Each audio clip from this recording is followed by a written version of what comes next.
वजह जानेंगे तो हो जाएंगे हैरान। इस राज्य में दुल्हन भरती है दूल्हे की मांग। नमस्कार दोस्तों, आप देख रहे हैं जी न्यूज़। अगर अभी तक आपने हमारे चैनल को सब्सक्राइब नहीं किया है तो सब्सक्राइब कर सकते हैं और हमारे चैनल का मेंबरशिप लेकर हमें सपोर्ट भी कर सकते हैं और बम्पर इनाम भी आप जीत सकते हैं। चलिए बढ़ते हैं एक नई अजीबोगरीब प्रथा की ओर जो भारत में है। कई लोग इस प्रथा के बारे में नहीं जानते होंगे, तो चलिए आज हम उसी की प्रथा के बारे में बात कर रहे हैं। हमारे देश में विवाह संस्कार से जुड़ी अनेक परंपराएं हैं। हिंदू विवाह पद्धति में कुछ परंपराएं ऐसी हैं जिनका निभाव शादी में नहीं किया जाए तो शादी पूरी नहीं मानी जाएंगी, जैसे मंगलसूत्र पहनना, मांग में सिंदूर भरना, बिछिया पहनना आदि। इन रस्मों का निर्वाह शादी में तो किया ही जाता है और साथ फेरे लेना बहुत ही जरूरी होता है।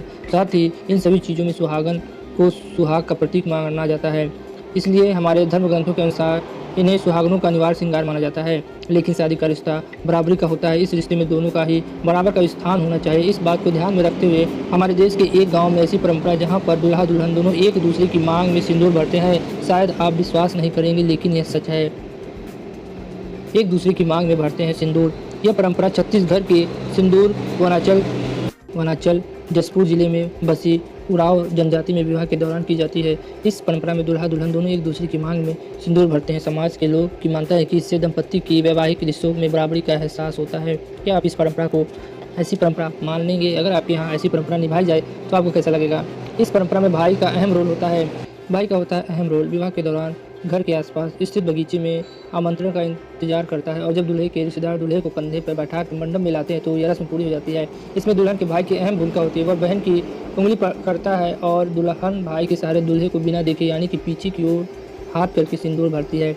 यदि दुल्हन का भाई ना हो तो यह रस्म बहन पूरी नहीं कर सकती है। उरांव परंपरा के जानकार बताते हैं कि दोनों तीन बार एक दूसरे की मांग पर सिंदूर भरते हैं। रिश्तों की मजबूती के लिए इस दौरान कई बातों पर गंभीरतापूर्वक ध्यान रखा जाता है। इस परंपरा के कुछ नियम जान लें आप।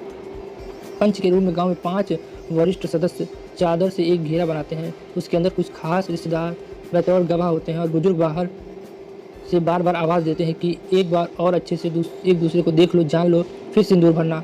प्रधान का कहना है कि इस रस्म में भाई के रिश्ते की मजबूती भी झलकती है। सिंदूर गोटियों की रस्म।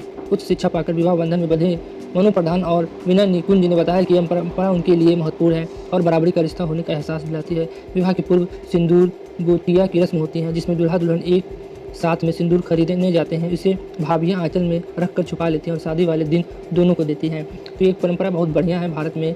आप भी इस परंपरा के अनुसार शादी कर सकते हैं। तो आज के लिए बस इतना ही। जय हिंद, जय भारत।